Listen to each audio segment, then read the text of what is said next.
So holt ihr euch alle 6 Relikte in Astra Malorum. Sobald ihr einmal das Easter Egg in Ashes of the Damned im Standardmodus geschafft habt, wählt Weiterspielen. Ihr könnt dann beim Blackwater See neben dem Spot für die mysteriöse Kiste mit der Truhe, die dort erscheint, interagieren und schaltet so im Hauptmenü den Verflucht-Modus frei.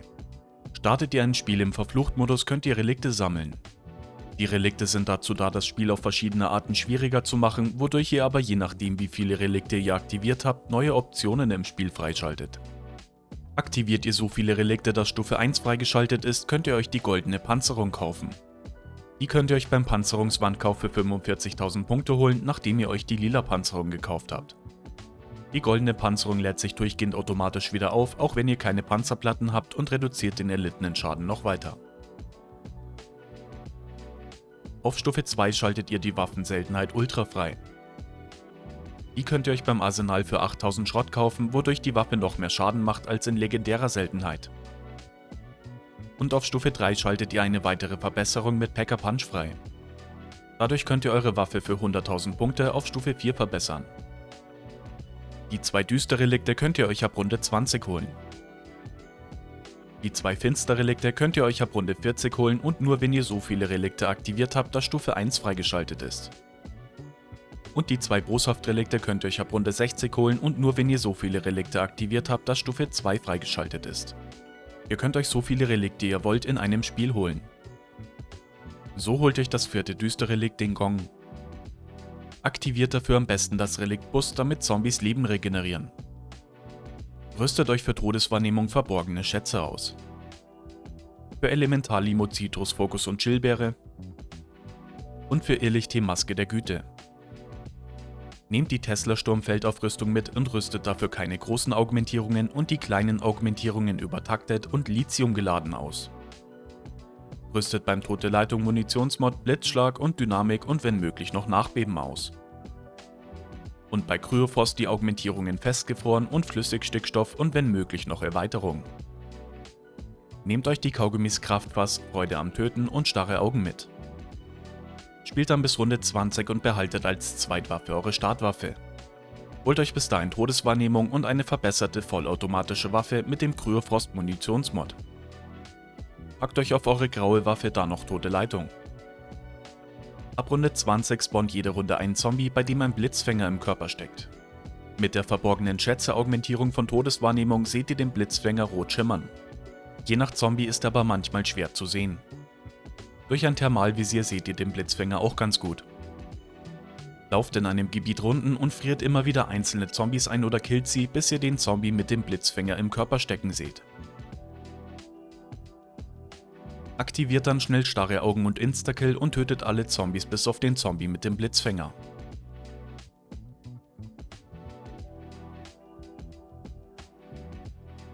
Ihr müsst den Zombie jetzt unter 3 bestimmten Glühbirnen mit dem Tote Leitung Mod schocken und den Tesla-Sturm aktivieren, um die Lampen zum Leuchten zu bringen. Die Reihenfolge, in der ihr das macht, ist egal und ihr müsst es auch nicht in einer Runde schaffen. Eine Glühbirne ist im Raum mit Packer Punch über der Tür zur Schnellreise. Eine im Orbis-Archiv über der Tür zur Maschine Astralis. Und eine im Luminarium gegenüber von Juggernog über der Tür. Schießt den Zombie mit der grauen Waffe mit dem Tote Leitung Mod in der Nähe der Glühbirne an, bis er geschockt wird und aktiviert dann schnell den Tesla-Sturm und schockt auch damit den Zombie. Ihr seht dann eine Blitzkugel zur Glühbirne fliegen und sie fängt an zu leuchten. Geht dann schnell weg vom Zombie, dann überlebt er und ihr könnt ihn zu den anderen Glühbirnen locken und das Ganze wiederholen. Nehmt euch zum Aufladen eurer Feldaufrüstung den Kraftpass-Kaugummi und das gratis volle Kraft-Power-Up im Raum mit Packer Punch. Falls ihr den Zombie mit dem Blitzfänger aus Versehen killt, spawnt ab der nächsten Runde ein neuer. Habt ihr die 3 Glühbirnen zum Leuchten gebracht, hört ihr Mr. Peaks lachen. Es erscheint jetzt im Sternguckerhof neben dem Kaugummiautomat ein grünes Portal, bei dem ihr eine Herausforderung starten könnt. Verbessert dafür eure Waffe auf mindestens legendäre Seltenheit und Stufe 2 und rüstet euch den Tote Leitung Munitionsmod aus. Während der Herausforderung können Zombies nur elektrischen Schaden erleiden und ihr müsst 4 Wellen abschließen. Ihr macht mit eurer Waffe nur Schaden, wenn ihr den Tote Leitung Mod ausgerüstet habt.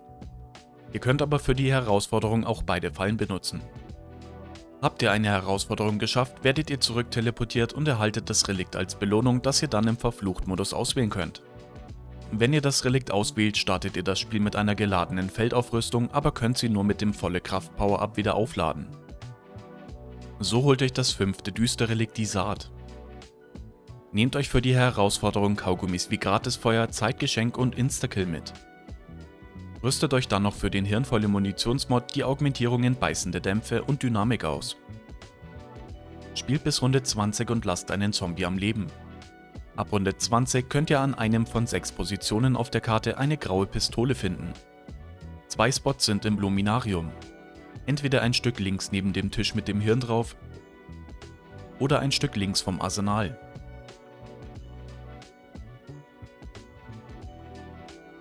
Zwei Spots sind bei Maschine Astralis, entweder im Orbis-Archiv ein Stück vor Stamina oder in dem Raum, der zum Museum führt, hinter der Bar. Und 2 Spots sind in der Observatoriumskuppel, entweder links neben dem Waffenwandkauf oder unter Pack-a-Punch. Nehmt euch die Pistole auf den 1. oder 2. Waffenslot, dann seht ihr bei der Statistik, wie viele Kills ihr damit macht. Holt euch dann einen Instakill-Kaugummi oder geht zum Museum, da findet ihr ein gratis Instakill-Power-Up auf dem Dach gegenüber, wenn ihr aus dem Fenster Richtung Maschine Astralis schaut. Ihr müsst jetzt mit der unverbesserten Pistole so viele Kills machen, wie die aktuelle Runde ist.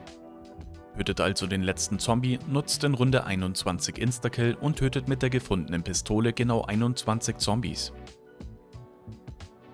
Beendet dann die Runde mit anderen Waffen.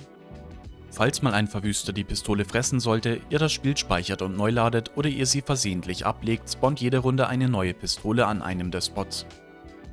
Sobald die Runde wechselt, hört ihr Mr. Peaks lachen. Es erscheint jetzt im Raum mit Pack-a-Punch links neben der Munitionskiste ein grünes Portal, bei dem ihr eine Herausforderung starten könnt. Nehmt euch für die Herausforderung die Kaugummis Zeitgeschenk, Instakill und Gratisfeuer mit. Während der Herausforderung habt ihr nur eine verbesserte graue Pistole und müsst 4 Wellen abschließen. Startet die Herausforderung und verbessert die Seltenheit der Pistole beim Arsenal und holt euch den hirnvolle Munitionsmod. Ihr könnt die Zombies auch auf andere Arten killen, könnt euch aber keine anderen Waffen kaufen und die Pistole nicht mit Pack-a-Punch verbessern. Schießt also immer wieder in die Menge und mutiert einen Zombie mit Hirnfäule. Nutzt sonst die Fallen auf der Karte, Abschussserien, Granaten und Dr. Niete. Ihr könnt euch auch während der Herausforderung neue Ausrüstung beim Handwerkstisch oder Kaugummis holen. Wenn ihr das Relikt auswählt, ist die mysteriöse Kiste deaktiviert. So holt euch das 4. Finsterrelikt die Spinnenbeute. Ihr könnt alle Finsterrelikte nur finden, wenn ihr den Verflucht-Modus startet und so viele Relikte aktiviert habt, dass Stufe 1 freigeschaltet ist. Nehmt euch für die Herausforderung die Kaugummis Starre Augen, Zeitgeschenk, Instakill, Kraftfass und Extrasüchtig mit. Rüstet euch bei Ätherschleier die Augmentierungen Nachbild und Extraladung und wenn möglich noch Erweiterungen aus. Und bei Metzel Macchiato Espresso und Krafttraining. Entfernt dann noch von Irrlicht die große Augmentierung und nehmt bei der kleinen Augmentierung Erweiterung und wenn möglich noch Dynamik mit. Spielt bis Runde 40 ohne das Spiel zu beenden und zerstört Oscar bis dahin kein einziges Mal, dann hat er nicht so viele HP.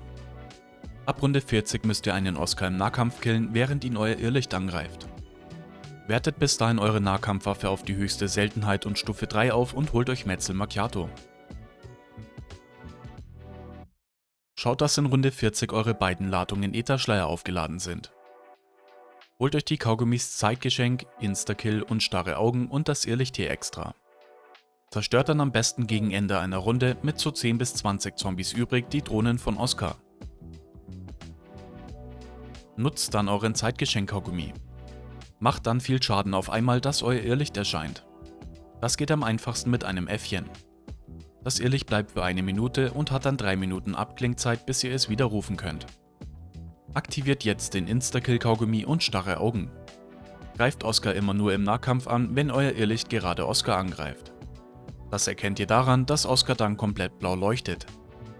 Das Irrlicht greift ihn immer nur ca. 3 Sekunden an, wechselt dann kurz das Ziel und geht dann wieder auf Oscar, wenn ihr in der Nähe seid und ihn anvisiert. Ihr dürft Oscar auch anders als im Nahkampf Schaden machen, aber der letzte Angriff, der ihn killt, muss Nahkampfschaden sein. Falls das Irrlicht Oscar zerstört hat statt euer Nahkampfangriff oder das Irrlicht ihn in dem Moment, in dem ihr ihn zerstört, nicht angreift, funktioniert es nicht und ihr müsst das Ganze wiederholen. Habt ihr Oscar im Nahkampf gekillt, während ihn das Irrlicht angegriffen hat, hört ihr Mr. Peaks lachen. Es erscheint jetzt im Orbis-Archiv gegenüber von Stamina ein gelbes Portal, bei dem ihr eine Herausforderung starten könnt. Nehmt euch für die Herausforderung die Kaugummis Extrasüchtig, Zeitgeschenk und Instakill mit. Während der Herausforderung habt ihr keine Extras und könnt euch auch keine kaufen und müsst 5 Wellen abschließen. Nehmt ihr den Extrasüchtig-Kaugummi, bekommt ihr trotzdem alle Extras. Wenn ihr das Relikt auswählt, werden Extras nicht mehr günstiger, wenn ihr sie verliert. So holt euch das 5. Finster-Relikt, die Matroschka-Puppe. Nehmt euch dafür den Kaugummi Freude am Töten und am besten noch starre Augen mit. Rüstet für den wilden Wächter, rasendes Feuer und Erweiterung und wenn möglich noch doppelte Lage aus. Spielt dann bis Runde 40 und macht bis dahin soweit das Haupt-Easter Egg, dass ihr auf den Mars könnt. Holt euch dann 3 C4-Ladungen, Täuschgranaten und den Kaugummi Freude am Töten. Reist zum Mars und platziert die C4-Ladungen auf den 3 Eingeweiden, die am Rand der Plattform in der Mitte der Arena liegen.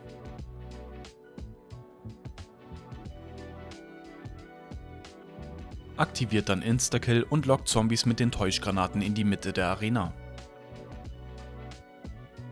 Zündet die C4-Ladungen, sobald ihr dort einige Zombies habt. Habt ihr genug Zombies mit der Explosion gekillt, hört ihr Mr. Peaks lachen. Es erscheint jetzt bei Machina Astralis in dem Raum mit der Bar ein gelbes Portal, bei dem ihr eine Herausforderung starten könnt. Nehmt euch für die Herausforderung starre Augen und Instakill für die HRZ-Ziele mit. Während der Herausforderung können Zombies nur unter der Verwendung von Feldaufrüstung sterben und ihr müsst 5 Wellen abschließen. Eure Feldaufrüstung lädt sich während der Herausforderung schnell wieder auf, auch wenn ihr keine Kills macht. Nehmt dafür am besten die Energiemine, den wilden Wächter oder die dunkle Fackel. Ihr könnt die Feldaufrüstung auch zwischendurch ändern. Für die HRZ-Ziele ist der wilde Wächter oder die dunkle Fackel am besten. Wenn ihr das Relikt auswählt, erhaltet ihr nur noch halb so oft Schrott wie sonst. So holt euch das 4. Boshaft-Relikt, den goldenen Göffel. Ihr könnt alle Boshaft-Relikte nur finden, wenn ihr den Verflucht-Modus startet und so viele Relikte aktiviert habt, dass Stufe 2 Waffenseltenheit Ultra freigeschaltet ist. Rüstet euch den Ätherschleier mit Äthersprint und Erweiterung und wenn möglich noch Extraladungen aus. Nehmt euch für die Herausforderung die Kaugummis Freude am Töten und starre Augen mit. Nehmt euch für höhere Runden noch Kaugummis mit, die beim Killen und Überleben helfen.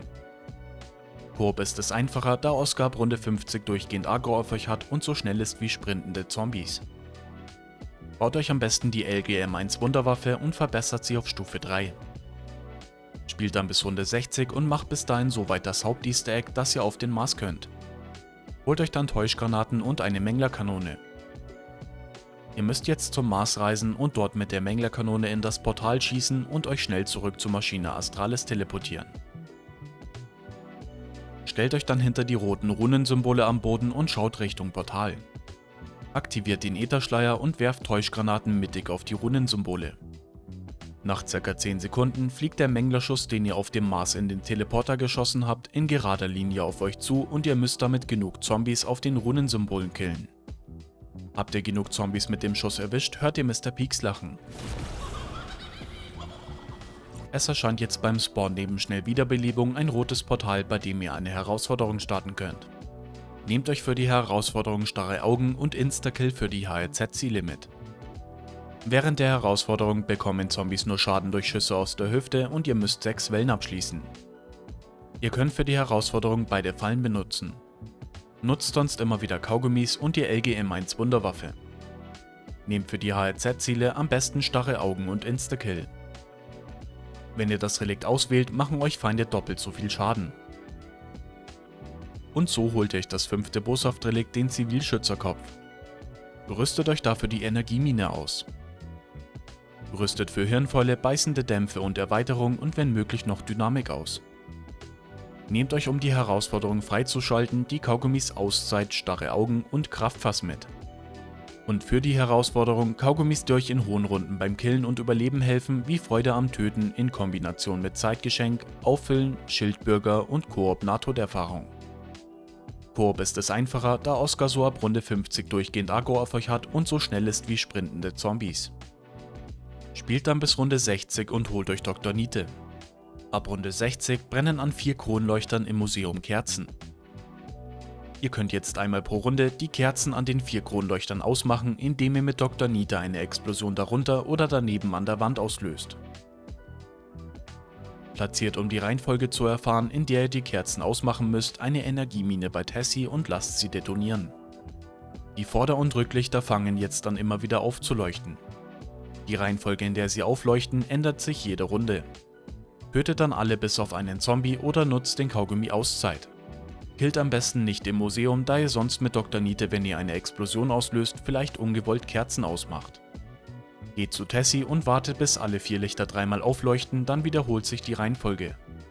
Es leuchten jetzt die 4 Lichter in zufälliger Reihenfolge nacheinander auf. Notiert oder merkt euch die Reihenfolge, in der sie aufleuchten. Geht dann ins Museum. Jedes Licht von Tessie steht für einen Kronleuchter. Die Lichter zeigen, wie ihr in der Grafik seht, auf die Ecken im Museum und zeigen euch so, in welcher Reihenfolge ihr die Kerzen ausmachen müsst. Stellt euch Tessie mittig im Museum vor, wenn ihr vom Spawn aus ins Museum fahren würdet. Löst jetzt bei den 4 Kronleuchtern in der von Tessie vorgegebenen Reihenfolge nacheinander eine Explosion mit Dr. Nita aus, um die Kerzen auszumachen. Nutzt dafür Äffchen, Kasimir-Granaten, den Ätherschleier oder starre Augen, damit ihr sie in Ruhe ausmachen könnt. Habt ihr die Kerzen der 4 Kronleuchter in der richtigen Reihenfolge ausgemacht, hört ihr Mr. Peaks lachen. War die Reihenfolge falsch, passiert nichts und ab nächster Runde brennen alle Kerzen wieder und Tessie gibt eine andere Reihenfolge vor. Es erscheint jetzt beim Spawn ein rotes Portal, bei dem ihr eine Herausforderung starten könnt. Verbessert dafür eure Waffe so hoch es geht und holt euch den hirnvolle Munitionsmod. Holt euch noch die goldene Panzerung, Kaugummis, Granaten und eine Punkteserie wie die Kriegsmaschine. Während der Herausforderung sind alle Zombies Sprinter und ihr müsst 6 Wellen abschließen. Ihr könnt für die Herausforderung beide Fallen benutzen. Nutzt sonst immer wieder Kaugummis, bekehrt Zombies mit Hirnfäule und bleibt dauernd in Bewegung. Wenn ihr das Relikt auswählt, verliert ihr alle 100 Abschüsse ein extra.